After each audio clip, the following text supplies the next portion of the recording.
এটা কি? জি ma'am, file. সেটা তো আমিও দেখছি। কার ফাইল এটা? ফয়সাল সাহেবের ফাইল। আপনি আনলেন কেন? উনি কোথায়? না ম্যাম, আসলে ভাবলাম আমরাই তো, তাছাড়া ওনার পা ব্যথা করছে তাই নিয়ে আসলাম। ঠাটিয়ে দুটো চড় মারলে যেন দরদি ছুটে যাবে। যান সামনে থেকে। আমাদের ভয়েস অফ নয়ন ইউটিউব চ্যানেলের রোমান্টিক লাভ স্টোরি গল্প শুনতে এখনই আমাদের চ্যানেলটি সাবস্ক্রাইব করে রাখুন। ধন্যবাদ।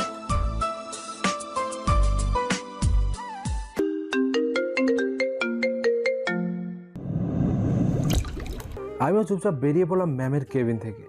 এবারে মূল কথায় আসি। আমি আরফিন সুমন, একটা প্রাইভেট কোম্পানিতে কাজ করি। আর যিনি আমাকে ধমক দিলেন তিনি হলেন আমার বস, মানে এই কোম্পানির মালিক। ওনার নাম সালমা চৌধুরী। ম্যাম আমার থেকে ছোট হবে, দেখতে অসম্ভব সুন্দরী। তাই তো জনদরিদ্র হয়ে বারবার ওনার কেবিনে ওনাকে দেখতে যাই। কি করব, মন তো মানে না, মনে ধরে গেছে। তাই তো সবসময় ওনার দিকে তাকিয়ে থাকি। কি চেহারা, উফ, দেখলেই জড়িয়ে ধরতে মন চায়। কিন্তু সমস্যা একটাই, উনি আমাকে দু চোখে দেখতে পারেন না। যাক, এবারে গল্পে আসি। ম্যামের কেবিন থেকে বের হয়ে নিজের ডেস্কে এসে বসলাম। তখন ফয়সাল সাহেব বলে উঠল, কি ব্যাপার সুমন সাহেব, আমার ফাইলটা কোথায়? ও, ম্যামের রুমে ফেলে এসেছি, দাঁড়ান নিয়ে আসছি। আবার ম্যামের রুমে গেলাম। ম্যাম আসবো? আবার আপনি? কি হয়েছে? না মানে ম্যাম, ওই ফাইলটা নিতে এসেছি। নিয়ে যান, আর সামনে থেকে দূর হন। ম্যাম একটা কথা বলি? তাড়াতাড়ি বলে দূর হন। আপনি চোখে গাঢ় করে কাজল দিতে পারেন না? তাহলে আরো অনেক বেশি সুন্দর দেখাতো আপনাকে। কি বললেন আপনি? না, না মানে কারোর যেন নজর না লাগে। আপনি যাবেন সামনে থেকে? ম্যাম রেগে গেছেন, তাই তাড়াতাড়ি বের হয়ে গেলাম। এই মেয়েটার মনে কি একটু রস নেই নাকি? সারাক্ষণ শুধু গম্ভীর হয়ে থাকে। আজ দুপুরে কাজ করছি, তখন পাশে চিল্লাচিল্লি আওয়াজে তাকিয়ে দেখলাম ম্যাম আমার কলিগ জাহিরুল ভাইকে ধমকাচ্ছেন। ম্যামকে দেখে এক ধ্যানে তাকিয়ে থাকলাম। ওনাকে নিয়ে কল্পনায় সুখের সাগরে ভাসছি। তখন কারো ধমকের কারণে বাস্তবে ফিরলাম। চেয়ে দেখি ম্যাম সামনে দাঁড়িয়ে আছে। কি ব্যাপার, আপনি কাজ রেখে হ্যাবলার মতো তাকিয়ে আছেন কেন? কাজ করতে ভালো না লাগলে চাকরি ছেড়ে দিন। কেন যে এইসব অকর্মা লোককে বাবা চাকরি দিয়েছে? ম্যাম তার কেবিনে যেতে যেতে বিড়বিড় করে বললেন, আজ অন্য কোম্পানির সাথে আমাদের প্রেজেন্টেশন আছে। আমরা যথাসময়ে চলে গেলাম। সালমা ম্যামও সাথে আছে। প্রেজেন্টেশন চলছে, সব ঠিকঠাকই চলছিল। এক পর্যায়ে ম্যামের সাথে তাদের কথা কাটাকাটি হয়, ডিলটা ক্যান্সেল হয়ে যায়। ম্যাম খুব রেগে গেছে। কনফারেন্স রুম থেকে বের হতেই ম্যাম আমার গালে সজোরে একটা চড় মেরে দিলেন। আমি চোখে শস্য ফুল দেখছি। আমি প্রতি উত্তরে বললাম, ম্যাম মারলেন কেন? তোদের রাখি কিসের জন্য?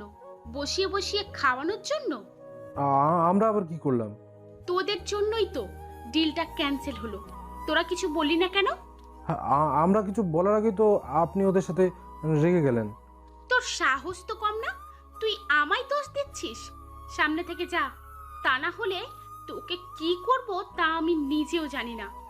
ম্যামের রেগে যাওয়া দেখে আমি সামনে থেকে চলে আসলাম। ভুল করেছে উনি, আর দোষ চাপাচ্ছে আমাদের উপর। ওনার বাবা এত ভালো মানুষ, আর উনি এমন বজ্জাত হলেন কোথা থেকে? কেন যে ওনার বাবা অসুস্থ হলেন আর উনি এই কোম্পানির বস হলেন? আর ভালো লাগে না, মন চায় চাকরিটা ছেড়ে দিতে। কিন্তু চাকরিটা অনেক প্রয়োজন, তাই নেহাত করতে হচ্ছে। তাছাড়া কোম্পানিতে জয়েন করার সময় 5 বছরের শর্ত দেওয়া হয়েছিল। এর আগে কোম্পানি থেকে যেতে পারবো না। পরের দিনের প্রস্তুতি নিয়ে বের হলাম। অফিসে গিয়ে নিজের ডেস্কে বসলাম। না, একবার ম্যামকে দেখে আসি। ম্যামের কেবিনের সামনে গিয়ে যেই একটু দেখে চলে আসতে যাব, তখনই ম্যামের ডাক। কি ব্যাপার, কিছু বলবেন? না। তাহলে এখানে কি করছেন? কাজ করতে মন চায় না নাকি? না, না মানে ম্যাম আসলে আসলে কি? কাজ ফাঁকি দেবার বাহানা শুধু। যান গিয়ে কাজ করুন। যা, একটু দেখতে গিয়েছিলাম তাও ধরা খেয়ে গেলাম। সব সুন্দরী মেয়েরা কি রাগী থাকে, নাকি আমার পরিটাই শুধু এমন? মনে হয় জন্মের সময় মুখে মধু দেয়নি, যার কারণে মুখে সবসময় তিতা তিতা কথা। এভাবেই বেশ কিছুদিন চলে গেল, আর ম্যামের ব্যবহারে আমার জীবন অতিষ্ঠ হয়ে উঠেছে। হঠাৎ এক সকালে অফিসে কাজ করছি, একটা ফাইল সাইন করার জন্য ম্যামের কাছে যাচ্ছিলাম। কে জানতো একই সময়ে ম্যামও কেবিন থেকে বের হচ্ছিল, যার ফলে দরজার সাথে হোঁচট খেয়ে ম্যামকে নিয়ে পড়ে গেলাম। আহ, কি শান্তি লাগছে। চোখটা বুজে আছি, খেয়াল আসতেই ম্যামের ওপর থেকে উঠলাম। চারপাশে ঘুরতেই দেখলাম অফিসের স্টাফরা সবাই জড়ো হয়ে দেখছে। ম্যাম আমার দিকে রাগী দৃষ্টিতে তাকিয়ে আছে। সরি ম্যাম, আমি দেখতে পাইনি। ছোট লোকের বাচ্চা, তুই ইচ্ছে করে আমার সাথে অসভ্যতামি করেছিস। কি বলছেন এসব? আমি কিছুই করিনি। সি সি সুমন ভাই, তোমাকে কত ভালো ভেবেছিলাম, আর তুমি কি না? সি সি। বিশ্বাস করো তোমরা, এরকম কিছুই করিনি আমি।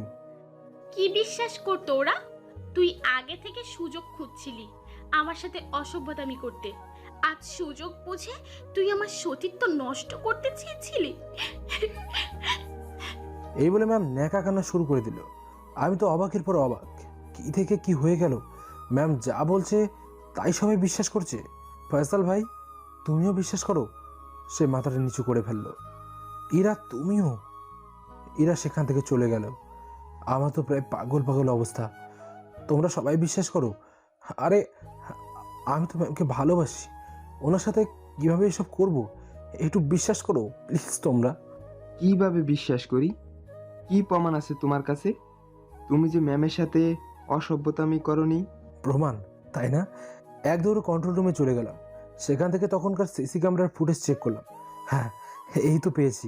তখন তার ফুটেজটা পেয়ে গেছি। ফুটেজটা পেয়ে যেন প্রাণ ফিরে পেলাম। সবার সামনে ফুটেজটা চালু করে দিলাম। সবাই এবার বিশ্বাস করলে তো যে আমি কিছু করিনি?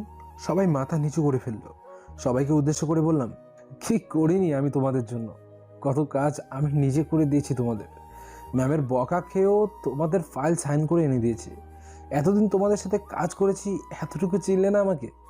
সব কিছু মনে থাকবে আমার। এবার ম্যামের দিকে তাকালাম, মাথা নিচু করে আছে। আর আপনি কি বলছেন? আপনার সতীত্ব নষ্ট করতে দিয়েছি? এত নীচ মন মানসিকতা আপনার? আরে আমি আপনাকে ভালোবাসি। এত অপমানের পরেও আপনার পাশে পাশে থাকি, কারণে অকারণে আপনার কাছে যাই। এই চেহারা নিয়ে এত অহংকার করেন? আরে ফর্সা হলে যদি সুন্দর হতো তাহলে আপেলের চেয়ে মূলার দাম বেশি হতো। একটা কথা মনে রাখবেন, ভালোবাসি বলেই এতটা রেসপেক্ট করি, তা না হলে। আর কিছু বললাম না। নিজের ডেস্কে এসে মাথা টেবিলে দিয়ে বসে পড়লাম। রাগে আর ভয়ে কাঁপতে থাকলো। চোখ দিয়ে দুফোঁটা পানি গড়িয়ে পড়লো। হঠাৎ কাঁধে কারো হাতের স্পর্শ পেয়ে পেছনে তাকালাম। তুমি? হ্যাঁ, আমি জানতাম আপনি এমন কাজ করতে পারেন না, তাই তো সামনে থেকে চলে আসলাম। এখন চলুন, দুপুর হয়ে গেছে, লাঞ্চটা করে আসি। না, তুমি যাও। আরে চলুন তো, মনটাও হালকা হয়ে যাবে।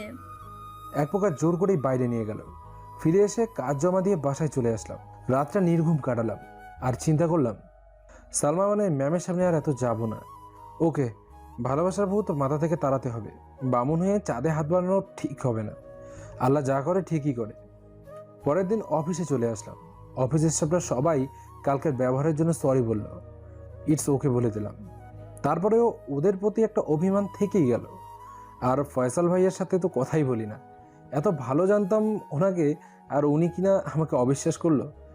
কেউ না জানুক, উনি জানতো আমাকে, ম্যামকে ভালোবাসি। যাক, সেদিন আর ম্যামের সাথে দেখা হয়নি। ওনার বের হওয়ার আগে আমি বেরিয়ে গেছি। তার পরের দিন সকালে ডেস্কে এসে বসলাম। ম্যাম সামনে দিয়ে ওনার কেবিনে গেল। সবাই দাঁড়িয়ে গেল, সাথে আমিও। যাওয়ার সময় একবার আমার দিকে আর চোখে তাকিয়ে গেল। আমি আমার মতো কাজে মনোনিবেশ করলাম। সমস্যাটা বাঁধলো বিকেলের দিকে। ফাইলের সাইন লাগবে ম্যামের। ওনার সামনে কিভাবে যাব? তাই ফাইলটা পিয়নকে দিয়ে পাঠালাম। চিন্তায় আছি এত কিছুর পরও আমার ফাইলে সাইন করবে কিনা। কিছুক্ষণ পর পিয়ন ফাইল নিয়ে আসলো। না, সাইন করে দিয়েছে তাহলে। পরে ফাইলটা জমা দিয়ে চলে আসলাম। এরকম করে আরও 3 দিন চলে গেল। এই 3 দিন ম্যামের সামনাসামনি হয়নি। বিপত্তি বাঁধলো চতুর্থ দিনের দিন। ফাইল দেওয়া হলো অনেকগুলো। এতগুলো কাজ করতে করতে বিকাল হয়ে গেল। এক এক করে সবাই চলে গেছে। কাজগুলো শেষ না করে যেতেও পারছি না। এক এক করে সবাই চলে গেল। এখন শুধু আমি আর ম্যাম আর পিয়ন আছি। বুঝি না আজ কি আমাকে ইচ্ছে করে এত বেশি কাজ দিয়েছে। কি ব্যাপার, ম্যাম এখনো যাচ্ছে না কেন? উফ, কখন না সামনে এসে পড়ে। কাজগুলো শেষ করে পিয়নকে বুঝিয়ে দিয়ে যেই বের হতে যাব, তখনই কারো কোমল সুরের ডাক পড়ল। পেছনে ফিরে দেখি ম্যাম। আমি মাথা নিচু করে দাঁড়িয়ে আছি। ম্যাম আমার সামনে আসলো। আমতা আমতা করতে করতে বলল, আই এম সরি, আসলে বুঝতে পারিনি।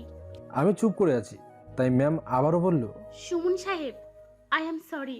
ভুল তো মানুষেরই হয়। না ঠিক আছে, আমিও সরি। কি থেকে কি বলে ফেলেছি সেদিন। আচ্ছা চলুন, আপনাকে বাসায় ড্রপ করে দিই। ধন্যবাদ ম্যাম, আমি একাই যেতে পারবো। এই বলে আমি সেখান থেকে চলে আসলাম। এখন আর বেশি দরকার ছাড়া ম্যামের কেবিনে যাই না। ফাইলে সাইন লাগলেও পিয়নকে দিয়ে করিয়ে আনি। এখন ম্যাম শুধু আর চোখে তাকিয়ে থাকে আমার দিকে, কেন তা অজানা। ফয়সাল সাহেবের সাথে এখনও ভালোভাবে কথা বলি না। বিকেলে ফয়সাল সাহেব আমার ডেস্কে আসলেন। সুমন সাহেব, আমি জানি আপনি এখনও আমার উপর রেগে আছেন। আসলে ওই দিন আপনি যেভাবে ম্যামকে জড়িয়ে ধরেছিলেন, যা অবিশ্বাস করার মতো। কেউ না জানুক, আপনি তো জানতেন যে আমি ম্যামকে ভালোবাসি। তার সাথে এরকম আমি করতে পারি না। আচ্ছা ভাইয়া, আমার ভুল হয়ে গেছে, এবারের মতন ক্ষমা করে দিন। এই বলে আমাকে জড়িয়ে ধরলো। আমিও আর রাগ করে থাকতে পারলাম না। যাই হোক, সব কিছু আগের মতো চলতে লাগলো, শুধু ম্যামের সাথে দূরত্বটা বাড়িয়ে দিয়েছি। দুপুরে ফয়সাল সাহেবকে দিয়ে ম্যামের কাছে ফাইলটা পাঠালাম। ম্যাম আসবো? আসুন। ফাইলটা একটু সাইন করে দিতেন যদি। কার ফাইল এইটা? সুমন সাহেবের। ওনার ফাইল আপনি আনলেন কেন? আসলে ওনার পা ব্যথা তো, তাই। ওনাকে ডাক দিন। আমার ডাক শুনে ম্যামের কেবিনে চলে আসলাম। ম্যাম আসবো? আসুন। ডেকেছিলেন আমাকে? আগে বসুন। চেয়ারটা নিয়ে বসে পড়লাম। নিচের দিকে তাকিয়ে বসে আছি। আপনার পায়ে কি হয়েছে? হালকা চোট লেগেছে। আপনি আমাকে বললেই তো আমি আপনার ড্রেসকে গিয়ে ফাইল সাইন করে রেখে দিয়ে আসতাম। কিছুক্ষণ চুপ থেকে আবার ম্যাম বলল, অন্যের হাতে পাঠানোর কি দরকার? আমি কি কলা গাছের সাথে কথা বলছি নাকি? আমার চোখের দিকে তাকান। ম্যামের কথায় ম্যামের দিকে তাকালাম। ভয়ে আমার বুক শুকিয়ে যাচ্ছে। দেখুন, আমি জানি আপনার পায়ে কোনো চোট লাগেনি। আমি সত্যিই সরি। ওই দিন আমি বুঝে উঠতে পারিনি। হঠাৎ এসে আমার উপর পড়লেন। আমি সত্যিই সরি। আগের কথা কেন তুলছেন? বলতো আমারই, অযথা আপনার রুমে যেতাম। একথা বলতেই ম্যাম আমার চোখের দিকে বিস্মিত চোখে তাকালো। চোখের কোণে বিন্দু বিন্দু পানি জমে আছে। ফাইল সাইন শেষ করে আমি ফাইল নিয়ে বেরিয়ে আসলাম। এভাবে আরও কিছুদিন চলে গেল। এখন দেখি ম্যাম তার কেবিন থেকে প্রায় বের হয়ে আমার ডেস্কের আশেপাশে হেঁটে বেড়ায়, আমার প্রতি নজরদারি করে। আমি আমার মতো ওনার প্রতি এখন অতটা আগ্রহ দেখাই না। উনি আমাকে খুব ভালোভাবে নজরে রাখে। ওনার প্রতি আগ্রহ দেখায় না বলেই হয়তো আমার প্রতি এতটা আগ্রহী। আমি কোনো মেয়ে কলিগের সাথে কথা বললে ম্যামের চোখ মুখ লাল হয়ে যেত। আজ দুপুরে ডেস্কে বসে কাজ করছি, তখন ইরা আসলো। কি করছেন ভাইয়া? লাঞ্চ করবেন না? করব। তাহলে ভাইয়া আমার সাথে চলেন। আমি আজ নিজের হাতে রান্না করে এনেছি। প্লিজ প্লিজ না করবেন না। তুমিও না বাচ্চাদের মতো করো। আচ্ছা চলো। আমি আর ইরা হাসতে হাসতে আমার ডেস্ক থেকে বের হচ্ছি। হঠাৎ কে যেন আমার কলার ধরলো। আমি তাকিয়ে দেখি সালমা ম্যাম। মুখ চোখ কেমন যেন রক্তবর্ণ ধারণ করেছে। আমি তো ভয় পেয়ে গেলাম। কি করলাম আবার কে জানে। তখন ম্যাম বলল, কি পেয়েছিস? আমাকে এড়িয়ে চলবি? অন্য মেয়ের সাথে হাসাহাসি? তুই না আমাকে ভালোবাসিস? এই তোর ভালোবাসা? কি করছেন ম্যাম? কলা ছাড়ুন, সবাই দেখছে। ছাড়বো না তোকে। আমাকে প্রেমের জালে ফাঁসিয়ে এখন এড়িয়ে চলছিস? অন্য মেয়ের সাথে হাসাহাসি করছিস? চল। এই বলে আমাকে কলার ধরে টানতে টানতে ওনার কেবিনে নিয়ে গেল। ইরা সহ বাকি সবাই দেখি হাসছে। ওনার কেবিনে নিয়ে এখানে চুপচাপ বসে থাকবি। আমি চুপচাপ চেয়ারে বসে থাকলাম। ম্যাম ধপ করে ওনার চেয়ারে বসে বললেন। আমার সামনে বসে বারবার হাত দিয়ে চোখের পানি মুছছিলেন। মানবতার খাতিরে এক পিস টিস্যু এগিয়ে দিলাম। এবার তিনি শব্দ করে কেঁদে ফেললেন। আর যদি কোনো মেয়ের সাথে দেখি তোকে খুন করে ফেলবো, দেখিস শয়তান একটা। এই বলে আবার কান্না করতে ব্যস্ত হয়ে পড়ল। ম্যাম কান্না করছে আর আমার দিকে রাগি চোখে তাকাচ্ছে। অনেকক্ষণ বসে থাকলাম। না, আর বসে থাকা যায় না। ম্যাম আমিও চলে যাই। এই কথা বলতেই ম্যাম আমার গলা চেপে ধরলো। কই যাবি? হ্যাঁ, কই যাবি? এখানে চুপচাপ বসে থাক, না হলে গলা চেপে মেরে ফেলবো। কুত্তা, ওই ডাইনিটার কাছে যাইতি তাই না? এইখানে চুপ করে বসে থাক। উনি গলা চেপে ধরতে আমি কেসে উঠলাম। আর উনি আমাকে পানি খাওয়াতে ব্যস্ত হয়ে পড়লেন। খোদা, তুমি কোথায়? আর কতক্ষণ বসিয়ে রাখবে? কিছুক্ষণ পর পর শুধু কফি খাওয়াচ্ছেন আর বসে বসে কান্না করছেন। আমার এখন কাজ হচ্ছে কফি খাওয়া আর ওনার কান্না দেখা। এ পর্যন্ত 4 মগ খাওয়া শেষ। আল্লাহ তুমি আমাকে রক্ষা করো, এ মেয়ে তো আমাকে কফি খাওয়াতে খাওয়াতে মেরেই ফেলবে। ওইদিকে ইরা নিজে হাতে রান্না করে এনেছে, ভাবতেই জিভে জল এসে গেছে। এখানে বাসা ভাড়া নিয়ে একা একা থাকি, বাবা মা গ্রাম থেকে বুয়ার হাতের রান্না খেতে খেতে জীবন শেষ। না, ইরার হাতের রান্না মিস করা যাবে না। এইদিকে ম্যামও আমাকে ছাড়ছে না। এবার ম্যামকে বললাম, ম্যাম আর কতক্ষণ বসিয়ে রাখবেন? দুপুর গড়িয়ে বিকেল হতে চলল, কিছু তো খেতে হবে। ওইদিকে ইরা নিজের হাতে আমার জন্য রান্না করে এনেছে, এখনো হয়তো খাবার নিয়ে বসে আছে, প্লিজ আমাকে যেতে দিন। এই কথাটা বলে মনে হয় খুব বড়সড় রকমের ভুল করে ফেলেছি। ম্যাম তার রক্তবর্ণের চোখগুলো বড় বড় করে আমার দিকে তাকিয়ে থাকলো। কিছুক্ষণ চুপচাপ আমার দিকে তাকিয়ে থাকে, হঠাৎ ম্যাম চিৎকার করে বলে উঠলো, কি বললি তুই? এই বলে ডয়ার থেকে একটা চাকু বের করে আমার গলায় চেপে ধরলো। কি কি করছেন ম্যাম, লেগে যাবে তো, এটা এটা নামান। কি বলেছিলি আবার বল। আমাকে কিন্তু ভয় দেখাবেন না বললাম। ম্যাম অগ্নিমূর্তি ধারণ করে আমার দিকে তাকিয়ে আছে। আমি যাই বলি না কেন, ম্যামের সামনে গেলে ওনার গম্ভীর চেহারা দেখলে ভয়ে একেবারে চুপসে যাই আমি। ম্যাম দেখলাম কাকে যেন ফোন করে খাবারের অর্ডার দিল। কিছুক্ষণ পর খাবারও চলে আসলো। আহা, খাবার দেখে জিভে পানি চলে এসেছে। ইচ্ছে করছে খাবারের উপর লাফ দিয়ে পড়ি। ফরমালিটির জন্য চুপচাপ বসে আছি। কি হলো, বসে আছো কেন? হাত ধোও। আমি হাত ধুতেই ম্যাম নিজে হাতে খাবার তুলে দিলেন। আমি আমার মতো করে খাওয়া শেষ করতে লাগলাম। ম্যামও আমার সাথে সাথে খেলেন, তবে অল্প। আমি সুযোগ পেয়ে এক প্রকার দৌড়েই চলে আসলাম। আপনারা কি মনে করেছেন সালমা ম্যামের মিষ্টি কথায় আমি আগে সব ভুলে যাব? মোটেও না। ওনার মায়াজালে আমি আর জড়াচ্ছি না। ম্যামের কেবিন থেকে বের হতেই কতগুলো উৎসুক মুখ আমার দিকে তাকিয়ে আছে। তারা হয়তো জানতেই চাচ্ছে যে ভিতরে এতক্ষণ কি হলো। আমি আমার ডেস্কে এসে বসতেই ইরা আর ফয়সাল আমার ডেস্কে আসলো। ইরা, আই এম সরি, তোমার সাথে খেতে পারলাম না। আমি কিন্তু এখনো না খেয়ে আছি আপনার জন্য। চলুন ভাইয়া। পাগলি বোন আমার, আমি ম্যামের কেবিনে খেয়েছি, ম্যাম জোর করে খাইয়েছে। তুমি বরং ফয়সাল ভাইকে নিয়ে খেয়ে নাও। ইরা ফয়সালের দিকে রাগে চোখে তাকিয়ে বলল, ওনার কি আমার সাথে খাওয়ার সময় আছে নাকি? ওনার তো নাহার আর রুমা আছে। আমি কিন্তু এখনো খাইনি, চলো। আমি খাবো না আপনার সাথে, যান রুমা আর নাহারের কাছে যান। আমার কিন্তু খুব খিদে লাগছে, চলো প্লিজ। ইরা যাও, তোমাদের দুজনেরই এখন অনেক খিদে, আগে গিয়ে খাও, ওসব বিষয়ে পরে কথা বলা যাবে। ইরা ফয়সালের দিকে রাগি চোখে তাকিয়ে বলল, চলুন। বলে হাঁটা ধরলো আর ফয়সাল পিছে পিছে চলল। আমি আনমনে হাসছি আর ভাবছি এদের ভেতর কিছু একটা ঘটতে চলেছে। কৌতূহলবশত ইরার ডেস্কে গেলাম। আহা, কি সুন্দর খাবার সামনে রেখে একজন আরেকজনের দিকে তাকিয়ে আছে।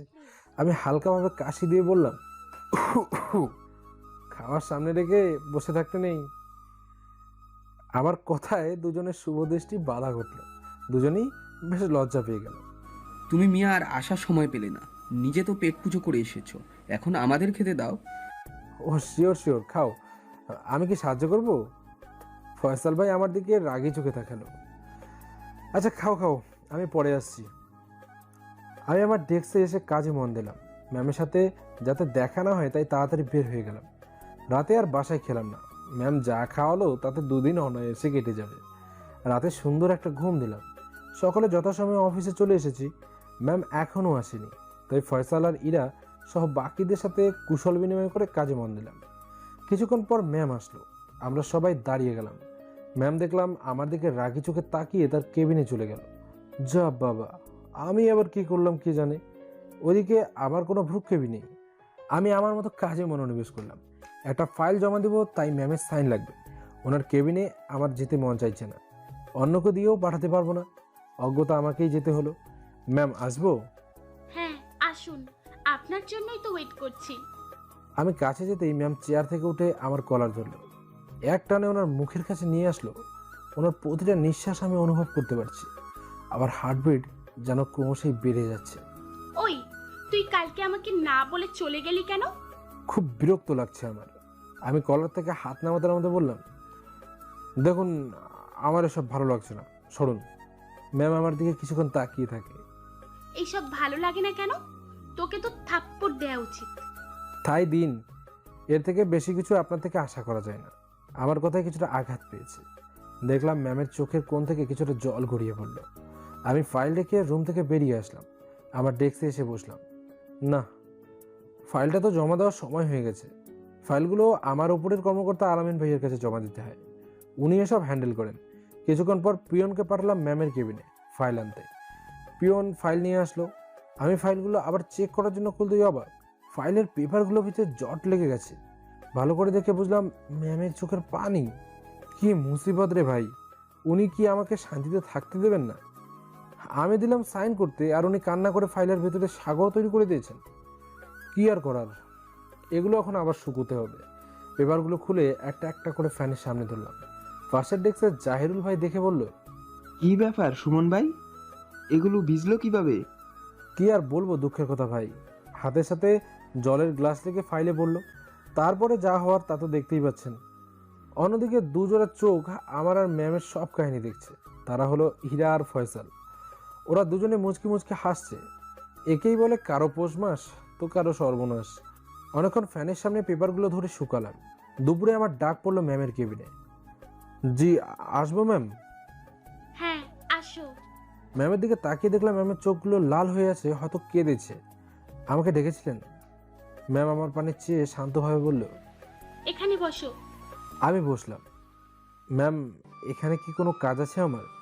চুপ করে বসে থাকতে পারো না? শুধু শুধু কেন বসে থাকবো? এমন সময় দেখলাম পিয়ন খাবার নিয়ে আসলো। ম্যাম আমার দিকে প্লেট এগিয়ে দিয়ে বলল, হাত ধো। কেন? খাবে না? হ্যাঁ বাইরে থেকে খেয়ে নেব। না, এখানে খাবে। দেখুন আমি না আপনার কাজিন আর না আপনার বন্ধু। আপনার আর আমার মাঝের সম্পর্ক হলো মালিক আর কর্মচারী। সো আমি খেতে পারবো না। এই বলে চেয়ার থেকে উঠে চলে আসতে লাগলাম। ঠিক তখন ম্যাম আমার হাত ধরে ফেললো। তুমি ভালো করেই জানো কেন এমন করি। তোমার কথাবার্তা আমাকে খুব হার্ট করে। সকালের জন্য এমনিই রেগে আছি, তো এখন আর নতুন করে রাগিও না আমাকে। এই বলে ম্যাম একটানে আমাকে বসিয়ে দিল। নিজ হাত দিয়ে আমাকে খাইয়ে দিতে আরম্ভ করলো। আমি চুপচাপ বসে আছি, কেননা উনি যেই বদরাগী মেয়ে কখন যে কি করে বসেন। কি হলো, বসে আছো কেন? ও বুঝেছি। আমি ম্যামের দিকে তাকালাম। উনি আবার কি বুঝলেন? আমি ভাবনা থেকে বের হতেই দেখি ম্যাম আমার মুখের সামনে ভাত ধরে আছে। কি হলো, হা করো। না না ম্যাম, আমি নিজেই খাচ্ছি। ম্যাম কিছুটা রাগী স্বরে বলল। আমি হা করতে বলেছি। আমিও হাঁ করলাম। গপাগপ খাবার মুখে তুলে দিতে লাগলো। আমাকে খাইয়ে দেওয়ার পর অবাক করে দিয়ে উনি ওনার ওড়না দিয়ে মুখটা মুছে দিল, যেন আমার বউ তার আঁচল দিয়ে মুছে দিল। এখন দেখলে কেউ বিশ্বাসই করবে না উনি এতটা বদরাগী। আমি যখন চলে আসবো ঠিক তখন আবার আমার হাতটা টেনে ধরে ওনার খুব কাছে নিয়ে গেল। আমার কপালের সাথে ওনার কপাল ঠেকালো। তারপর শান্তভাবে বলল, খুব ভালোবেসে ফেলেছি তোমায়। তোমাকে খুব করে পেতে ইচ্ছে করে, খুব কাছে পেতে ইচ্ছে করে। একটু ভালোবাসবে আমাকে? এই বলে জড়িয়ে ধরলো। ম্যামের চোখে আমি জল দেখতে পেলাম। না, ওনার এতটা কাছে থাকলে নিজেকে কন্ট্রোল করতে পারবো না, তাই ওনার কাছ থেকে নিজেকে ছাড়িয়ে চলে আসলাম কোনো রকমে। ম্যাম আমার চলে যাওয়ার দিকে তাকিয়ে থাকে, মনে মনে বলতে লাগলো, তোমাকে তো আমার করেই ছাড়বো। দেখবো আমার ভালোবাসা উপেক্ষা করে কিভাবে দূরে যাও। এই বলে ম্যাম একটা দুষ্ট হাসি দিল। এইভাবে দিনগুলো যেতে লাগলো আর ম্যামের পাগলামি আরও দিন দিন বাড়তে লাগলো। এরকমই একদিন ম্যামের কেবিন থেকে দুপুরে খেয়ে বের হয়ে আমার ডেস্কে যাচ্ছিলাম। আমার ডেস্কে যেতে হলে ইরার ডেস্ক পেরিয়ে যেতে হয়। তো ইরার ডেস্কের কাছে যেতেই দেখি ইরা কান্না করছে। ইরা কান্না করে একাকার করে ফেলেছে, চোখ ফুলে লাল হয়ে গেছে। আমি কাছে গেলাম। কিরে ইরা, কি হয়েছে তোর? এভাবে কান্না করছিস কেন?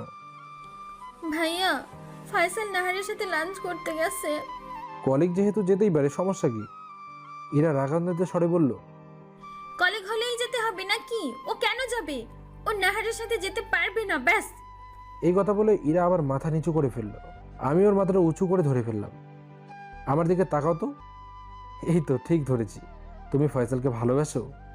ইরা মাথা নাড়িয়ে হ্যাঁ সম্মতি জানালো। তা ওকে বলো না কেন? কেন?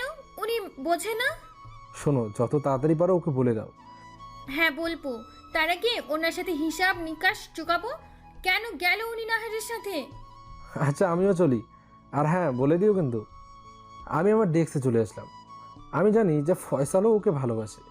একদিন কথায় কথায় বলেছিল আমাকে। আমি ফয়সালকে কল দিলাম। হ্যাঁ ভাই বলো। রাখো তোমার ভাই, তুমি নাহারাকে নিয়ে টাঙ্কি মারতে গেছো? এদিকে ইরা কান্না করে শেষ। বলো কি? আমি আসছি। কিছুদিন পর ফয়সাল চলে আসলো। সোজা ইরা ডেস্কে চলে গেল। ইরা এখনো কাঁদছে। ইরা রাগ অভিমান আরো বেড়ে গেল। ইরা উঠে ফয়সালের গলা চেপে ধরলো, তারপর শুরু করলো। কুত্তা, শুয়োর, শয়তান, বিড়াল, তুই আমাকে রেখে ওই পেতনিটার সাথে গেছিস? তোকে আজ আমি মেরেই ফেলবো। এই বলে ইরা ফয়সালকে মারতে লাগলো। এক পর্যায়ে ফয়সাল ইরাকে বুকের মাঝে চেপে ধরলো, আর ইরা একেবারে শান্ত হয়ে গেল। কান্না করে ফয়সালের বুক ভাসাচ্ছে। আপনি বোঝেন না কেন আমি আপনাকে ভালোবাসি? ফয়সাল ইরার কপালে চুমু দিয়ে বলল, পাগলি, আমি জানি তো, আমিও তো তোমাকে ভালোবাসি। তাই তো নাহারের সাথে গিয়েও ওর সাথে খাইনি, তোমার সাথে খাবো বলে। আমি জানি তুমি এখন খাওনি, চলো ক্ষুধা লাগছে। আর যদি দেখি না ওর সাথে, একেবারে খুন করে ফেলবো। খালি কষ্ট দেয় আমাকে। এখন চলুন, আমারও খিদে পেয়েছে খুব। আপনার উপর জেদ করে আমি এখনো খাইনি, এখন আমাকে খাইয়ে দেবেন? আমি দূর থেকে ওদের এসব কাণ্ড দেখে তৃপ্তিময় একটা হাসি দিলাম। বিকালে অফিস থেকে বের হতে দেখি ফয়সাল আর ইরা একসাথে বের হচ্ছে। আমার কাছাকাছি আসতে বললাম, তোমাদের কাছ থেকে কিন্তু আমি একটা ট্রিট পাই। আচ্ছা ভাইয়া, আজকেই চলুন আমাদের সাথে, আপনাকে আজকেই ট্রিট দিব। আচ্ছা থাক, আজ ট্রিট দিতে হবে না। তোমাদের নয়া প্রেমে কাবাব মে হাড্ডি হতে চাই না, যাও। আমার কথা ইরা কিছুটা লজ্জা পেল। আচ্ছা যাও। ওরা ওদের মতো চলে গেল, আর আমি আমার মতো। চারপাশের মানুষের মুখে হাসি দেখলে আমার মনটাও কেমন আনন্দে ভরে ওঠে।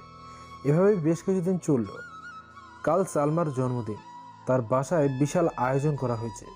অফিসের সবাইকে ইনভাইট করা হয়েছে, শুধু আমি বাদে। আমাকে ইনভাইট না করেও ভালো হয়েছে, করলেও যেতাম না।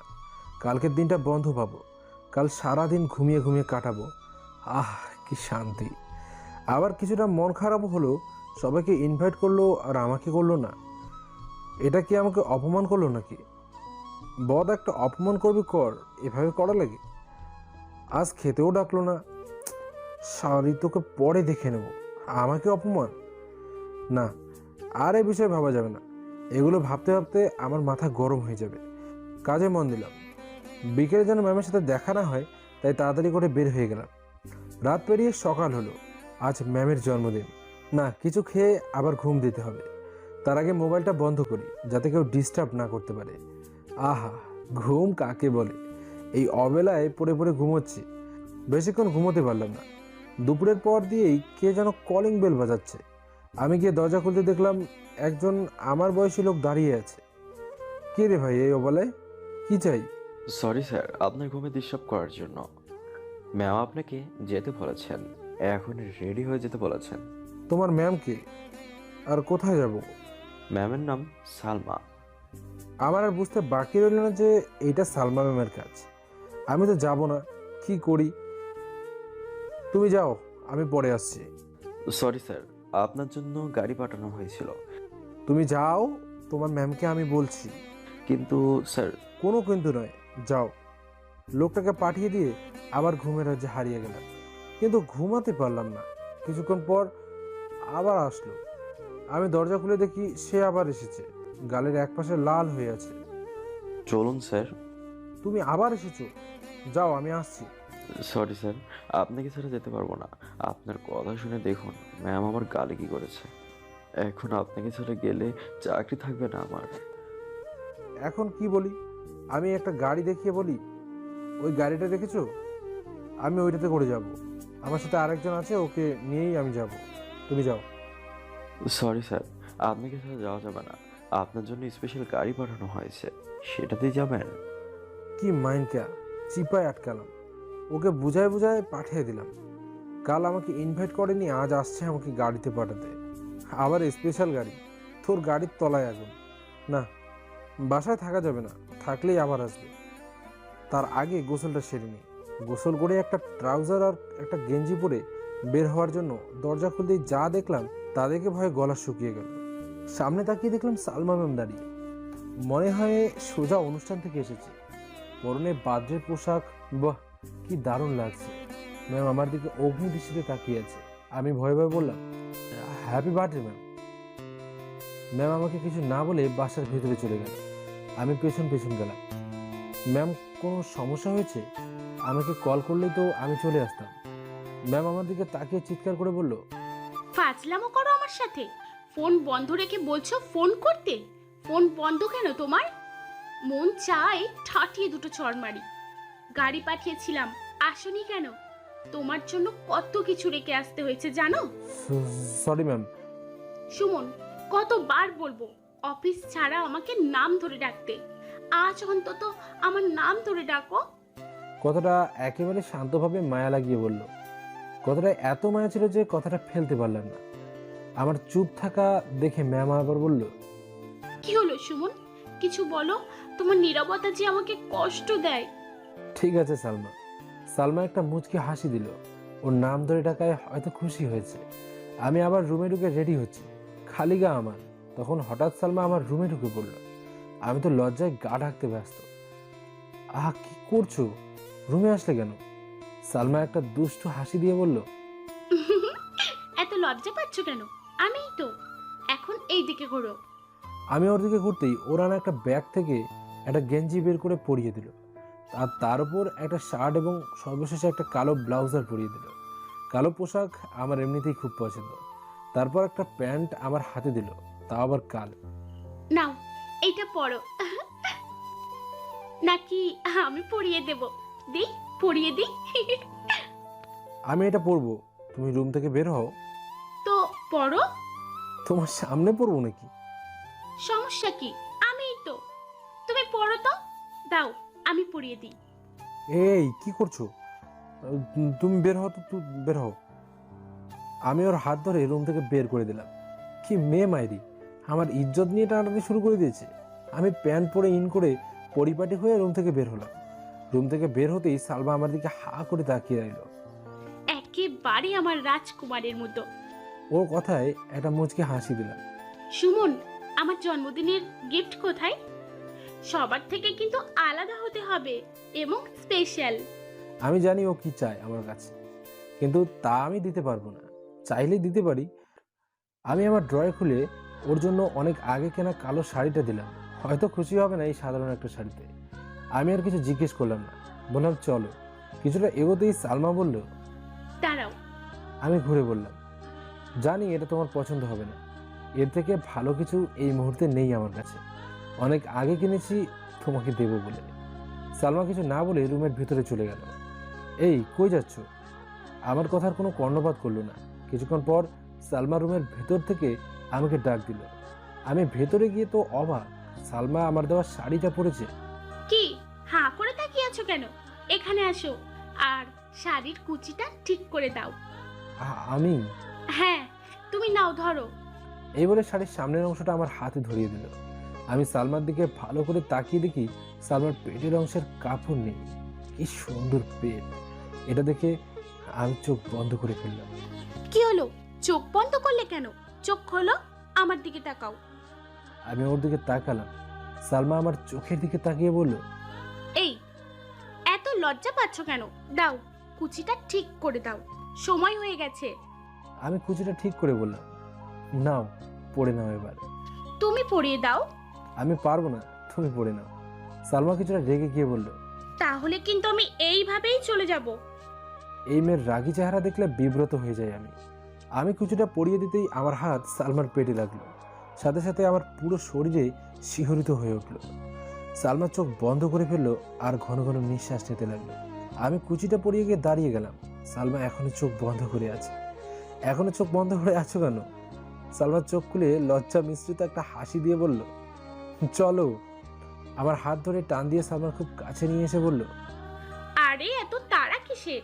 তুমি আমাকে গিফট দিয়েছো, তোমার গিফট নেব না? আমার গিফট লাগবে না। আমাকে গিফট দিয়েছো, তোমাকে তো গিফট নিতেই হবে। চোখ বন্ধ করো। গিফট নিতে আমার চোখ বন্ধ করতে হয় নাকি? আমি চোখ বন্ধ করতেই সালমা আমার ঠোঁটের সাথে ওর ঠোঁট মিলিয়ে দিয়ে একটা চুমু দিল। সাথে সাথে আমার সারা দেহ আগুন ধরে গেল। আমি ছাড়াতে চেষ্টা করলাম, কিন্তু এত শক্ত করে জড়িয়ে ধরলো যে আমি নিজেকে ছাড়াতে পারলাম না। ওর সাথে না পেরে উঠে আমি ওর চুমুতে সাড়া দিতে লাগলাম। খুব শক্ত করে জড়িয়ে ধরলাম আমি ওকে। কতক্ষণ ছিলাম জানি না, বেশ কিছুক্ষণ পর আমাকে ছাড়ল। দুজনে জোরে জোরে নিঃশ্বাস নিতে লাগলাম। সালমা আমার দিকে তাকিয়ে তৃপ্তিময় একটা হাসি দিল। যে জায়গায় ওর লজ্জা পাওয়ার কথা সেই জায়গায় আমি লজ্জায় মাথা নিচু করে ফেললাম। সালমা আমার দিকে তাকিয়ে বলল, গিফটটা কেমন লাগলো? আর একটা দেবো? আমি কিছু না বলে রুম থেকে বের হয়ে গেলাম। অন্যদিকে সালমা আমার যাওয়ার পথের দিকে তাকিয়ে মুচকি মুচকি হাসছিল। ভালো তো আমাকে বাঁচতে হবেই। আমার ভালোবাসার সাথে তোমার রাগ অভিমান পেরে উঠবে না। এই বলে সালমা আমার পিছন পিছন যেতে লাগলো। আমি যেতে যেতে একাই একাই বলছি, এই মেয়ের লজ্জা বলতে কিছুই নেই। ওর এরকম ভালোবাসায় আমার রাগ অভিমান জল হয়ে যাচ্ছে। না, ওর কাছ থেকে দূরে দূরে থাকতে হবে, না হলে ওর ভালোবাসায় জড়িয়ে যাব। সালমা পেছন থেকে বলল, কি বিড়বিড় করছো? গাড়িতে ওঠো। আমি গাড়িতে উঠলাম। সালমা আমার পাশে বসলো।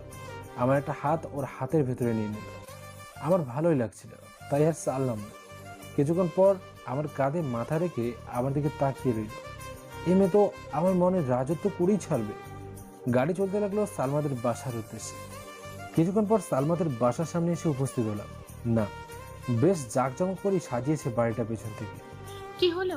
ভেতরে চলো। ও হ্যাঁ হ্যাঁ চলো।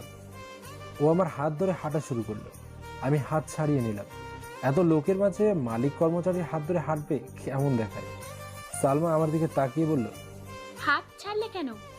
দেখো এখানে অনেক মানুষ, হাত ধরে হাঁটাটা সবাই ভালো চোখে দেখবে না। সালমা আবার আমার হাত ধরে বলল, কেউ এর দেখাতে আমার কিচ্ছু যায় আসে না। পাগলামি করো না, পরেও হাতটা ধরতে পারবেন। সালমাকে কোনো রকমে বুঝিয়ে আগে পাঠিয়ে দিলাম। আমি পেছন পেছন ভেতরে গেলাম। ভেতরে অনেক মানুষ দেখা যায়। সালমাদের বিজনেস পার্টনার সহ তাদের রিলেটিভরা এসেছে, আর অফিস স্টাফরাও এসেছে। আমি গিয়ে সালমার বাবার সাথে কুশল বিনিময় করলাম। লোকটা অনেক ভালো। চারপাশে ঘুরে ঘুরে দেখছি, অন্যদিকে সালমাকে তার কাজিনরা সহ তার বান্ধবীরা আটকে রেখেছে। সালমা বারবার আমাকে খোঁজ করছে। এক পাশে গিয়ে বসলাম। পাশে তাকাতেই দেখি ইরা আর ফয়সাল হাতে হাত ধরে বসে আছে। আরে প্রেম রে! আমি ওদের কাছে গিয়ে বললাম, এক্সকিউজ মি। আমাকে দেখে ওরা হাত ছাড়িয়ে দিল। আরে সুমন, তুমি? ভাইয়া কেমন আছেন? এই তো ভালো, তোমরা কেমন আছো? জি ভাইয়া ভালো। আচ্ছা থাকো তোমরা, আমি চারপাশটা একটু ঘুরে দেখি। ওখান থেকে চলে আসলাম। সালমাকে দেখার জন্য মনটা কেমন যেন উছখুস করতে লাগলো, তাই চলে গেলাম ওকে দেখতে। সবাই গোল ভেদে সালমাকে আটকে রেখেছে, আর সালমা বারবার চারদিকে কাকে যেন খুঁজছে, হয়তো আমাকে। সালমা এই অবস্থা দেখে খুব হাসি পাচ্ছে আমার। চাইলেও ওদের কাছ থেকে ছুটে আসতে পারছি না। একটু পর সালমার কেক কাটা হবে। সবাই কেকের পাশে এসে দাঁড়ালো। আমি আড়ালে লুকিয়ে গেলাম। তা না হলে দেখা গেছে আমাকে তার পাশে দাঁড় করিয়ে সবার আগে কেকটা আমাকে খাইয়ে দিল। যথাসময়ে কেক কাটলো। কেক কাটার পর্ব শেষ করতেই একজন সুদর্শন ছেলে এসে সালমার হাত ধরে হাতে একটা চুমু দিল। সাথে সাথে আমার হৃদয়টা কেঁপে উঠল। বুকে চিনচিন করে ব্যথা হতে লাগলো। আমার এমন হচ্ছে কেন? আমি কি ওকে ভালোবেসে ফেলেছি? ভালো যদি নাই বাসি তাহলে আমার এমন হচ্ছে কেন? না, আর ভাবতে পারছি না। ওই ছেলেটাকে দেখলাম সালমাকে ওপরের বারান্দার দিকে নিয়ে যাচ্ছে। আমিও পেছন পেছন গেলাম। দেখলাম ছেলেটা সালমার গায়ে হাত দিয়ে কথা বলছে। সালমা এতে কোনো রিয়াক্টই করছে না। মাথাটা গরম হতে লাগলো আমার। একটু পর ছেলেটা সালমাকে দেয়ালের সাথে চেপে ধরলো। দুই হাত দিয়ে সালমার দুই হাত ধরে ছেলেটা আস্তে আস্তে তার মুখ সালমার মুখের কাছে নিচ্ছে। সালমা ছোটার জন্য চেষ্টা করছে। এটা থেকে আর ঠিক থাকতে পারলাম না। যখনই কিস দিতে যাবে ঠিক তখনই ছেলেটাকে গিয়ে একটা লাথি মারলাম, যার পরে ছেলেটা দুহাত দূরে গিয়ে পড়ল। জানি না তখন আমার কি হয়েছিল। ছেলেটাকে এক ধার থেকে মারতে লাগলাম। হঠাৎ কে যেন আমার কলার ধরে দাঁড় করিয়ে ঠাস ঠাস করে দুগলা দুটো থাপ্পড় দিল। আমি ভালো করে তাকিয়ে দেখলাম সে আর কেউ না, স্বয়ং সালমা। আমি সালমার দিকে বিস্মিতভাবে তাকিয়ে রইলাম। তারপর সালমা যা বলল তা শুনে আমার চোখ দিয়ে দুবার পানি বের হয়ে গেল। লুচ্ছা লুফাঙ্কা কোথাকার! তোকে এই জন্য এনেছি আমি, গুন্ডামি করার জন্য? ছোট লোক তো ছোট লিখি থাকে, বাজে কোথাকার। এই ছোট লোকটাকে এখানে ঢুকতে দিয়েছি কে? গুন্ডামি করার কি আর জায়গা পায় না? আরও দুটো থাপ্পড় দে, তাহলে উচিত শিক্ষা হবে। তারপর সালমা ছেলেটাকে নিয়ে ভেতরে চলে গেল। আমি চোখের পানিটুকু মুছে ওদের বাসা থেকে বের হয়ে রাস্তায় হাঁটছি আর ভাবছি, হায় রে ভালোবাসা, অভিনয়ে সেরা ট্রফি দেওয়া উচিত ছিল সালমাকে। এত কষ্টের মাঝেও এইভাবে হাসি পেল যে ছেলেটার নাক থেকে তো রক্ত বের করেছি। কত বড় সাহস আমার জিনিসের দিকে নজর দেয়। কি বললাম আমি? আমার জিনিস। নিজের কথায় নিজেই ধিক্কার দিচ্ছি। বড় লোকদের সবাই অভিনয় করে, যার জন্য করলাম চুরি সেই বলে চোর আমাকে। লুচ্চা বলছে। আবারও চোখ দুটো ভিজে যাচ্ছে। অফিসের কেউ দেখেনি, দেখলে হয়তো মুখ দেখানো যেত না। যাওয়ার সময় এক পাতা ঘুমের ওষুধ নিয়ে গেলাম বাসায়। রাতে ঘুম আমার চোখে ধরা দেবে না, তাই এই পদ্ধতি। রাতে আর খেতে ইচ্ছে করলো না, তাই বাসায় এসেই ঘুমের ওষুধ খেয়ে ঘুমের দেশে পাড়ি জমালাম। অন্যদিকে সালমা রাতে শাড়ি পাল্টাতে গিয়ে সিঁড়ির দিকেও চোখ গেল, আর তখন মনে পড়ে গেল আমার কথা। সালমা মনে মনে ভাবছে, এই আমি কি করলাম? সুমন তো ঠিকই করেছে, সোহাগী তো আমার সাথে অসভ্যতামি করেছে, আর আমি কি না? উফ, রাগ উঠলে যে কি করি না আমি। এখন নিজের চুল নিজে উঠাতে ইচ্ছে করছে। ছেলেটা না খেয়ে চলে গেল। না, একবার কল দিই। সালমা কল দিল, কিন্তু কল কেউ রিসিভ করলো না। আবার কল দিতে থাকলো। এভাবে একাধারে কল দিতেই থাকে, কিন্তু কেউ ধরলো না কলটা। অন্যদিকে আমি তো ঘুমের ওষুধ খেয়ে ঘুমিয়েছি, কোনো হুঁশ নেই আমার। আমার ফোন একাধার থেকে বাজছে, কিন্তু আমার কান পর্যন্ত শব্দ পৌঁছয়নি। ওইদিকে সালমাও রাতে খাবার না খেয়ে ঘুমিয়ে আছে। সকালে ঘুম থেকে উঠলাম, দাঁড়াতেই ঘুরে পড়ে গেলাম। আসলে গতকাল দুপুর থেকে না খেয়ে আছি তো, তাই শরীরটা পুরো দুর্বল। কোনো রকমে রান্নাঘরে গেলাম, যা রান্না করা ছিল সব পচে গেছে। বুয়ার আসতে অনেক দেরি আছে। শেলফ খুলে একটা মুড়ি প্যাকেট বের করলাম। এত বেশি খিদে ছিল যে সব শেষ করে ফেললাম, তারপরেও খিদে কমেনি। আবার সেলফ হাতিয়ে এক প্যাকেট বিস্কিট পেলাম। আসলে এগুলো কবে এনে রেখেছি নিজেও জানি না। বিস্কিটগুলো কিছুটা ড্যাম খিদের কাছে এগুলো কিছুই না। এগুলো খেয়ে জল খেলাম। এবার খিদে কিছুটা কমছে। মোবাইলটা হাতে নিয়ে দেখলাম সালমা বেশ কয়েকবার কল দিয়েছে। কিছুক্ষণ পর আবার কল দিল সালমা। মোবাইলটা সাইলেন্ট করে পাশে রেখে দিলাম। বেশ কিছুক্ষণ পর বুয়া আসলো, রান্না করে দিয়ে চলে গেল।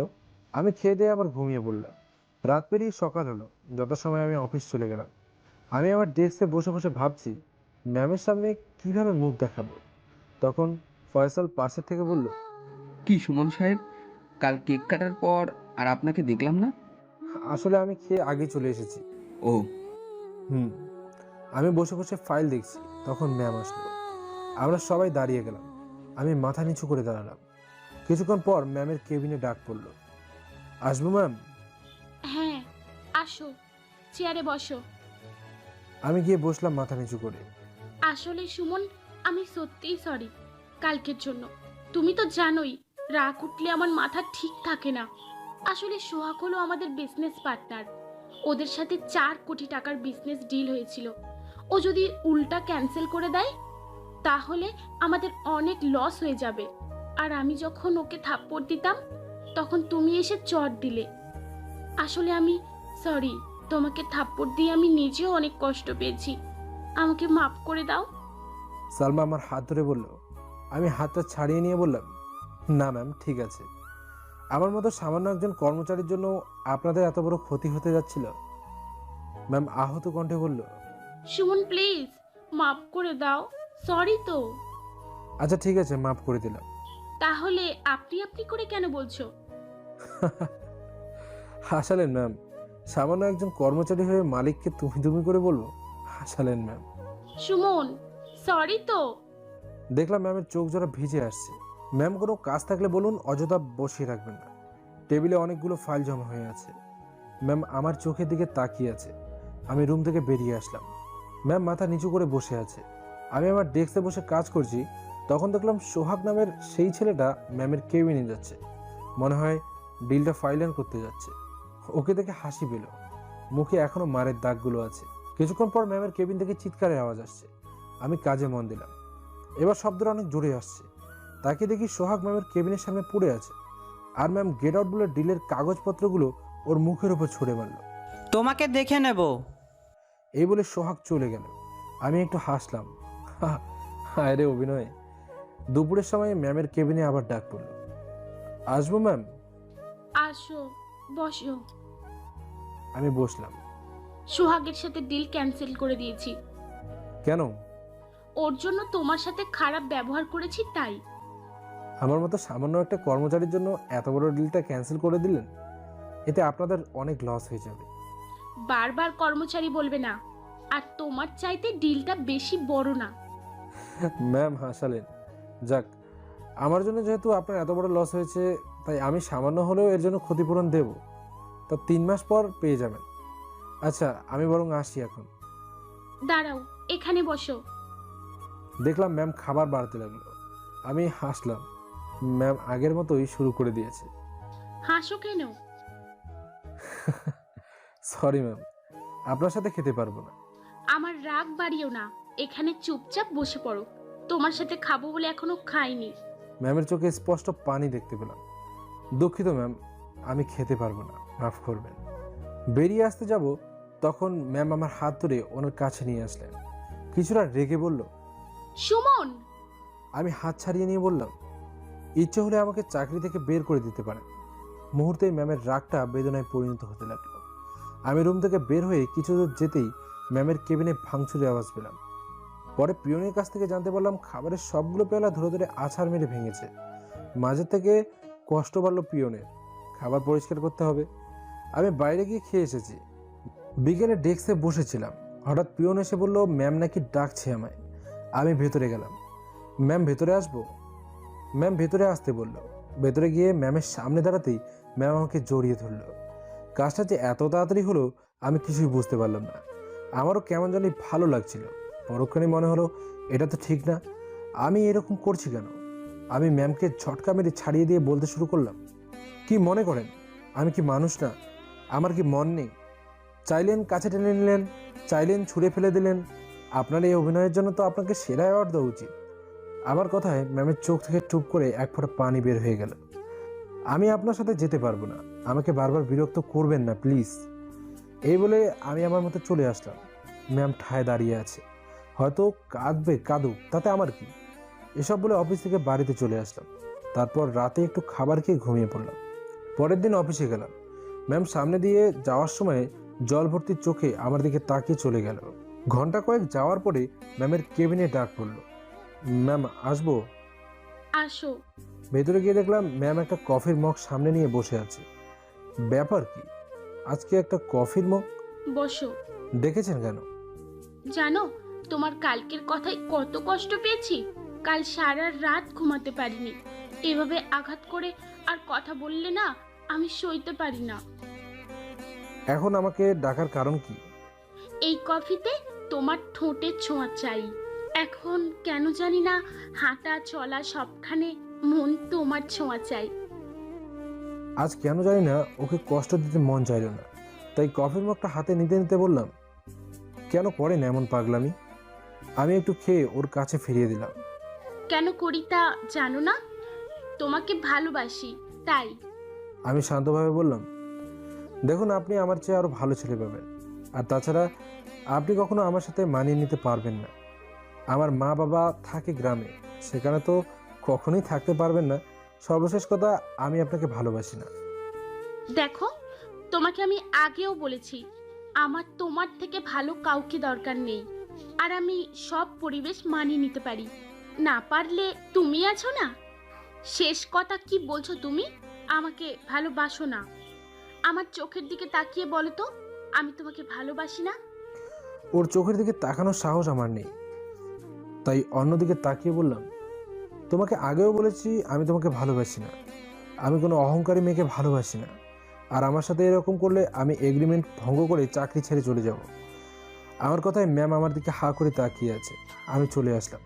ম্যাম বিকেলে ফয়সাল আর ইরাকে ওনার কেবিনে ডাকলো। ম্যাম আসবো? আসো, বসো। ম্যাম, আমাদের ডেকেছিলেন? তোমাদের ডাকার কারণ হলো, তোমরা তো জানো আমি সুমনকে কত ভালোবাসি। ও আমাকে কারণবশত ভুল বুঝেছে। তোমরা তো জানোই আমার রাগ উঠলে রাগ সামল দিতে পারি না। তোমরা বিশ্বাস করো, সুমনকে ছাড়া আমি বাঁচবো না। এই কথা বলে ম্যাম কান্নায় ভেঙে পড়ল। ম্যাম কাঁদবেন না, আমাদের কি করতে হবে? ও চাকরি ছাড়ার হুমকি দিয়েছে। ওকে বোঝাও, ওকে যেভাবেই হোক আমার কাছে ফিরিয়ে দাও। ওকে ছাড়া চলতে আমার কষ্ট হয়। তোমরা বোঝালে ও নিশ্চয়ই বুঝবে। আপনি কোনো চিন্তা করবেন না ম্যাম, আমরা দেখছি ব্যাপারটা। কাঁদবেন না ম্যাম, আমরা আছি তো আপনার সাথে। আর শোনো, এতদিন তোমাদের সাথে যা খারাপ ব্যবহার করেছি তার জন্য ক্ষমা করে দিও আমাকে। কি যে বলেন না ম্যাম, আমরা এখন আসি। এই বলে ওরা দুজনে সোজা আমার ডেস্কে চলে আসলো। কি ব্যাপার, তোমরা দুজন একসাথে কিছু বলবে?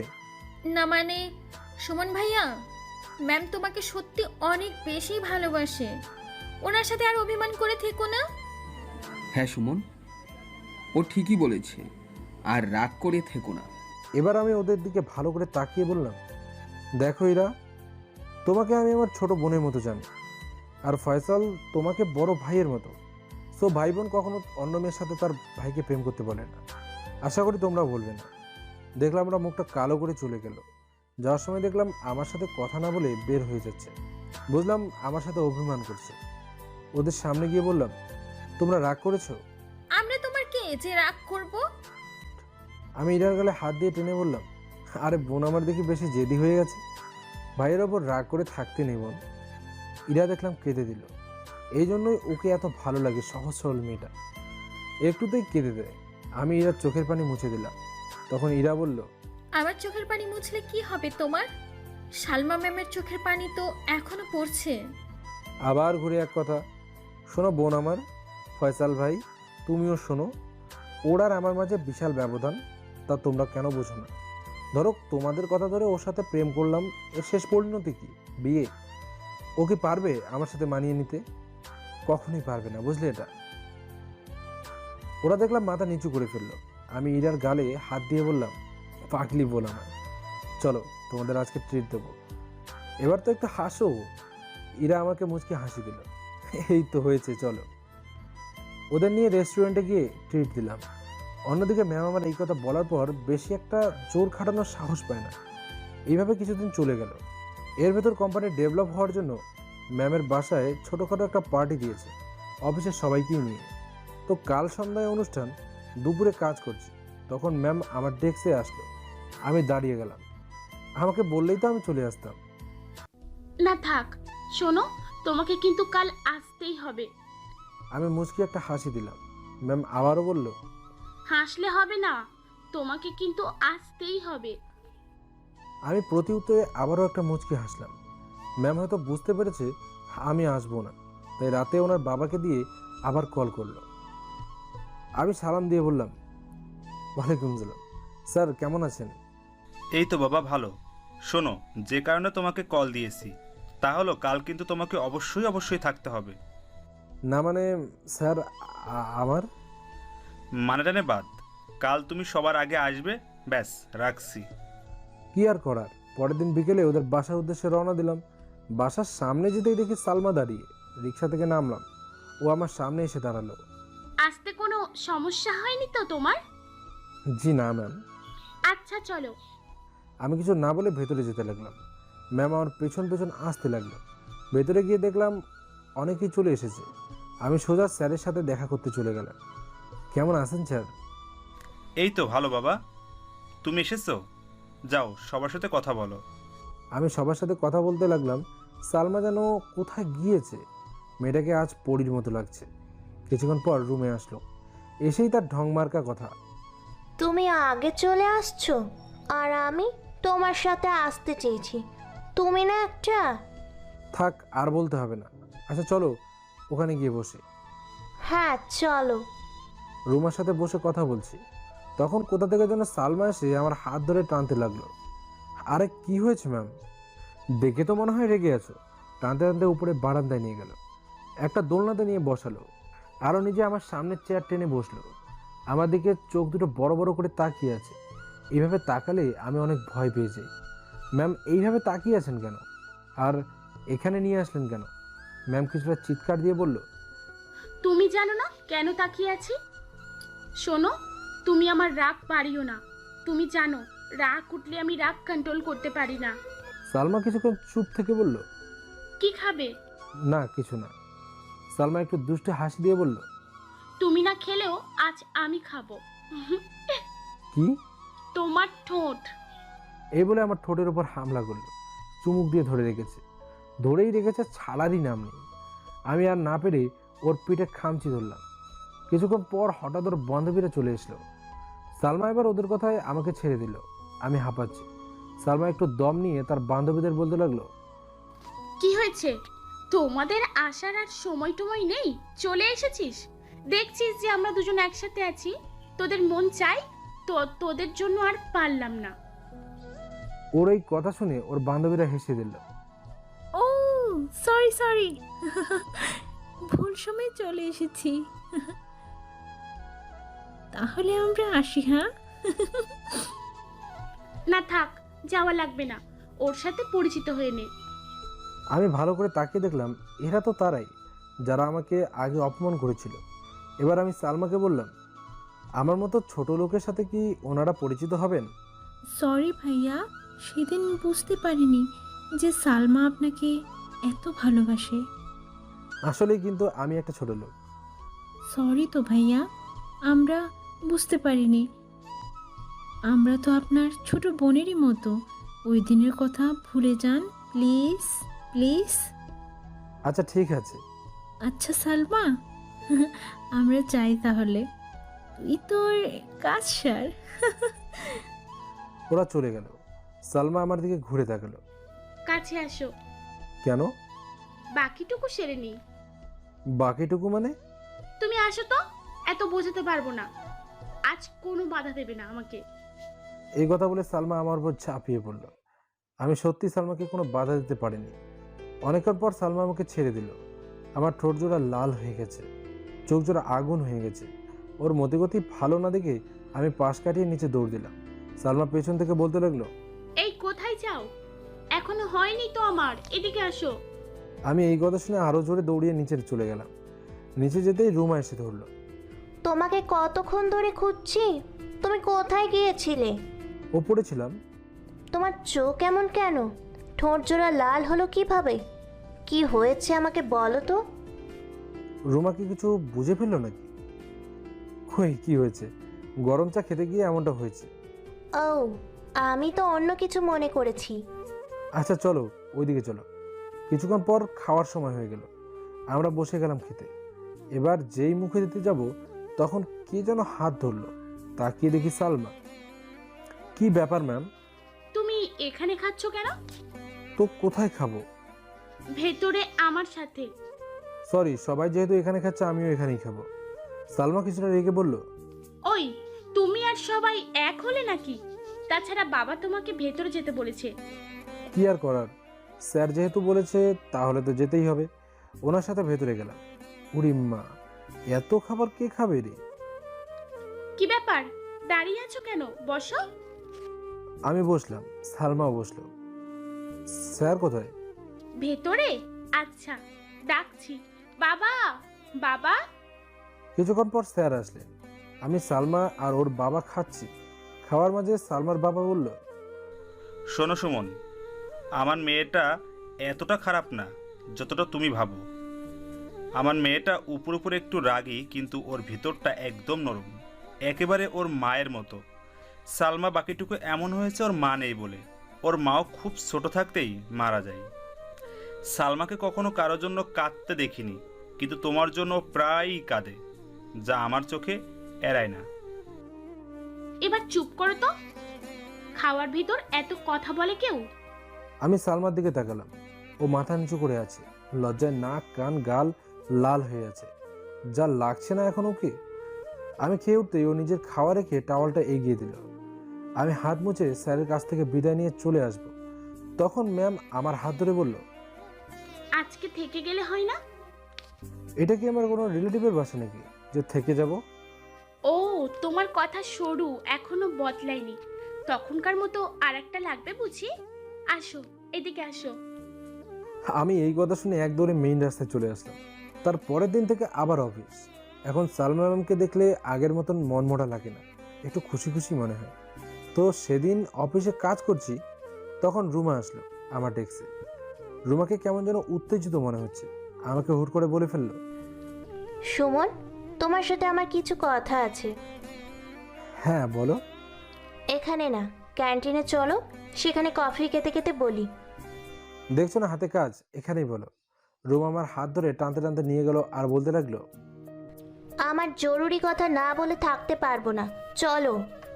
ক্যান্টিনে বসে আছে অনেকক্ষণ ধরে, কিন্তু রুমা কিছুই বলছে না। কিছু তো বলো, কাজ রেখে এসেছি তো। রুমা হুট করে আমার হাত ধরে দ্রুত বলতে লাগলো, সুমন, আমি তোমাকে ভালোবাসি, ভীষণ ভালোবাসি। আমি হাত ছাড়িয়ে বললাম, কি কি বলছো তুমি এসব? দেখো, আমি তোমাকে ভালোবাসতে পারবো না, কারণ আমি একজনকে ভালোবাসি। কে এসে? আমাদের সালমা ম্যামকে। তোমার সাথে এত কিছু করেছে, তারপরেও ওনাকে ভালোবাসো? হ্যাঁ, কিন্তু সেটা কখনো প্রকাশ করব না। এই কথা বলতে রুমা কেঁদে ফেললো। আহা, কাঁদছো কেন? প্রেমিকা হয়ে নয়, ভালো বন্ধু হয়ে তো পাশে থাকতে পারো। এই কথা বলাতে রুমা চুপ হয়ে গেল। এই তো ভালো মেয়ে, এই বলে ওর চোখ দুটো মুছে দিলাম। হঠাৎ কারো কান্নার আওয়াজে পাশে তাকালাম। সেই দিকে সালমা ম্যাম কান্না করতে করতে দৌড়ে চলে যাচ্ছে। সব গেল, উনি আসলেন কখন? আমার জন্য ম্যাম তোমাকে ভুল বুঝলো। দাঁড়াও, আমি গিয়ে বলছি। থাক, বলা লাগবে না, যা হওয়ার তা তো হয়েছে। না, তারপরও আমার জন্য তোমাকে ভুল বুঝলো। সমস্যা নেই, আমি পরে বুঝিয়ে বলবো। এখন চলো, সময় হয়ে গেছে। অফিসে ঢুকে ভাবলাম ম্যামের কেবিনে একবার যাই, গিয়ে ভুলটা ভাঙিয়ে আসি। ম্যামের কেবিনের সামনে গিয়ে দরজাটা একটু ফাঁক করতেই দেখি ম্যাম টেবিলে মাথা ঠেকিয়ে কাঁদছে। এটা দেখে আমার খুব খারাপ লাগে। এভাবে কখনো কাঁদতে দেখিনি তো, তাই না, এখন রেগে আছে, আমি বরং পরে যাই। বিকেলে দেখলাম ম্যাম আগেই বেরিয়ে গেল। আফসোস নিয়ে বাসায় ফিরলাম। বিনা কারণে কেউ আমি ভুল বুঝলো। পরের দিন থেকে ম্যাম আমার সাথে একটা কথা বললো না, আমাকে ইগনোর করতে শুরু করলো। একটু কথা বলার অনেক চেষ্টা করেছি, কিন্তু পারিনি। এভাবে 3 দিন চলে গেল। এই 3 দিন সালমা আমাকে নানাভাবে এড়িয়ে যেতে লাগলো।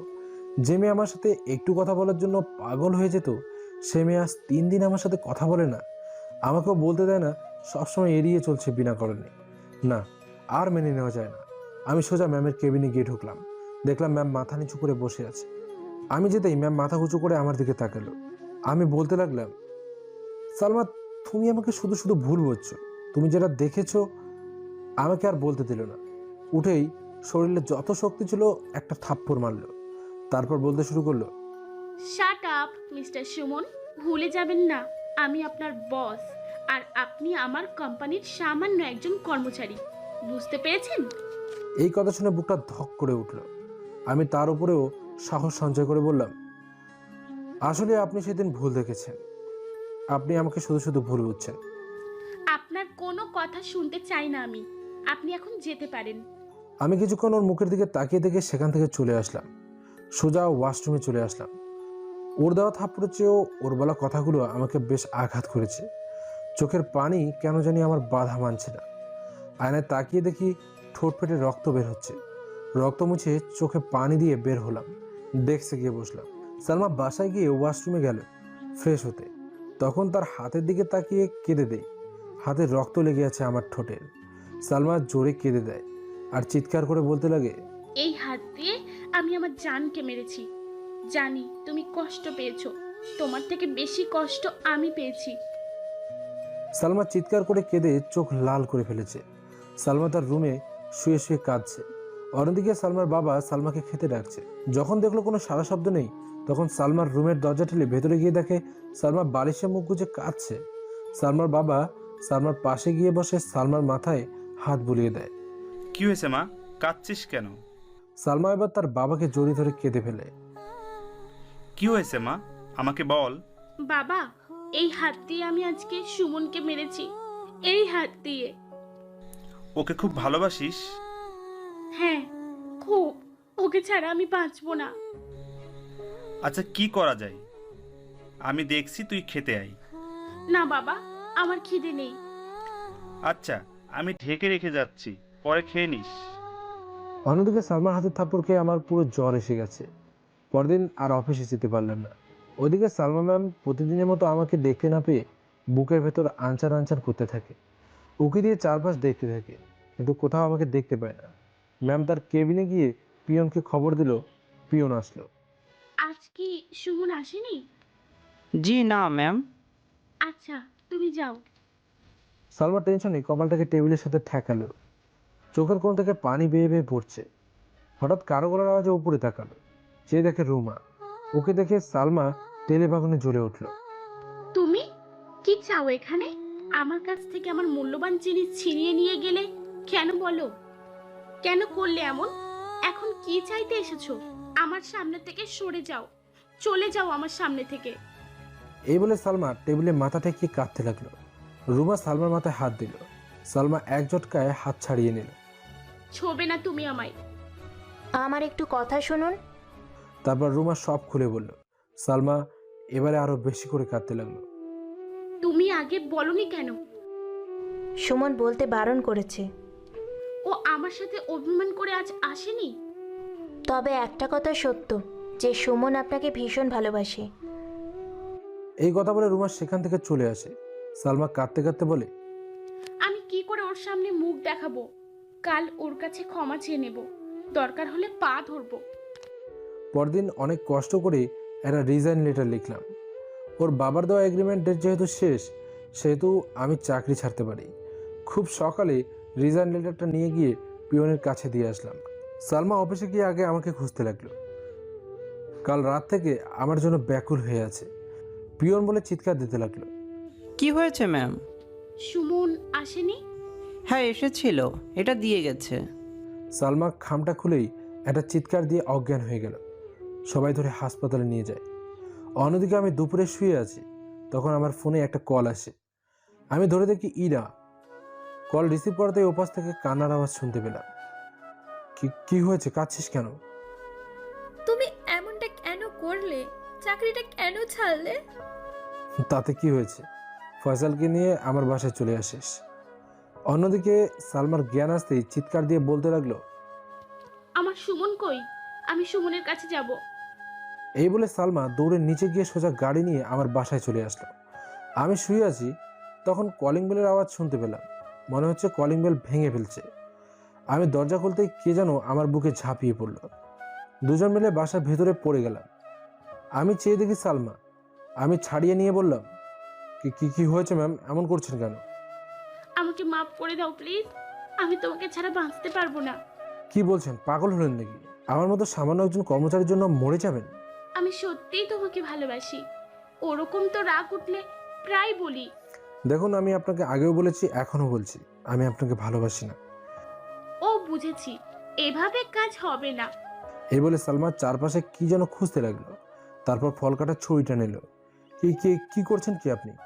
সালমা আমার দিকে তাকিয়ে হাতটা কেটে দিল। সাথে সাথে রক্ত গড়িয়ে পড়তে লাগলো। আমি ভয় পেয়ে গেলাম। কি করছো কি? কাছে আসবি না, আসলে আমার বুকের ভেতর ঢুকিয়ে দেব। তারপর হাতে আর একটা খোঁচা দিল। এবার আর সইতে পারলাম না। দৌড়ে গিয়ে হাত থেকে ছুরিটা ফেলে দিয়ে হাতটা চেপে ধরে বুকের মাঝে চেপে ধরলাম। কি করছো কি, পাগল হয়ে গেছে নাকি? সালমা এক ঝটকায় আমার কাছ থেকে নিজেকে ছাড়িয়ে নিয়ে বলল, হ্যাঁ আমি পাগল হয়ে গেছি, তোর জন্য পাগল হয়ে গেছি। সর তুই, রক্ত ঝরে মরে যাব আমি। আমি আবারও বুকের মাঝে খুব শক্ত করে জড়িয়ে ধরে কেঁদে দিলাম আর বলতে লাগলাম, পাগলি, তোকে ছাড়া আমি কি নিয়ে বাঁচবো? তোকে ছাড়া তো আমি নিজেই মরে যাবো রে। আমার কথা শুনে সালমা আমার মুখ চেপে ধরলো। আমি সালমার কপালে একটা চুমু দিলাম। সালমাকে আর কিছু বলতে হলো না, খুব শক্ত করে জড়িয়ে ধরলো আমায়। ওর হাত থেকে খুব রক্ত পড়ছে। ওকে কোলে বসিয়ে হাতে ব্যান্ডেজ করে দিলাম। সালমা আমার বুকের মাঝে ওর মুখ গুজে কাঁদতে লাগলো। আমি ওর মাথায় হাত বুলিয়ে দিচ্ছি। সালমা কাঁদছে আর বলছে, আর যদি আমাকে কষ্ট দাও তাহলে তোমাকেও খুন করব, নিজেও মরে যাব। আমি একটু মুচকি হাসলাম। এমন সময় হঠাৎ সালমার বাবা মা সহ আমার বাবা মা ঘরে ঢুকলো। আমি তো পুরোই অবাক। আরে আব্বু আম্মু, তোমরা কখন এলে? এই তো এখন আসলাম, বিয়ান সাহেব আমাদের গ্রাম থেকে নিয়ে আসলেন। সালমা আমার বুক থেকে উঠে আব্বু আম্মুকে সালাম করলো। সালমা আবার এসে সবার সামনে আমাকে জড়িয়ে ধরে বুকের ভেতর মুখ গুজে দিল। আপনাদের মান অভিমান শেষ হলে এবার আমার কথা শুনুন। কাল আপনাদের বিয়ে, প্রস্তুত হন। একথা বলে ওনারা রুম থেকে অন্য রুমে চলে গেলেন। সালমা আমাকে আরও শক্ত করে জড়িয়ে ধরলো। পরদিন সালমা আর আমার বিয়ে হয়ে গেল, খুব ধুমধাম করে। বাসর রাতে বাসর ঘরে ঢুকতেই সালমা আমার পা ধরে সালাম করলো। আমি সালমাকে বুকে জড়িয়ে নিলাম। সালমা আমাকে খাটের উপর ধাক্কা দিয়ে ফেলে দিল। সালমা আমার উপর উঠে গেল। কি করছো? ওই দিন তো বাকিটুকু শেষ করতে পারলাম না, আজ তৃপ্তি সহকারে শেষ করব। আজ কোনো না নেই, আজ আর তোমাকে ছাড়ছি না। দেখবো কে কাকে ছাড়ে, কতটুকু পারো দেখবো। এই বলে সালমাকে ভালোবাসার অবশেষে জড়িয়ে নিলাম। সালমাও আমাকে আষ্টে ফিষ্টে জড়িয়ে নিল। ডুবে গেলাম ভালোবাসার সাগরে। আমাদের এই ভালোবাসার বন্ধন চিরদিন অটুট থাকবে।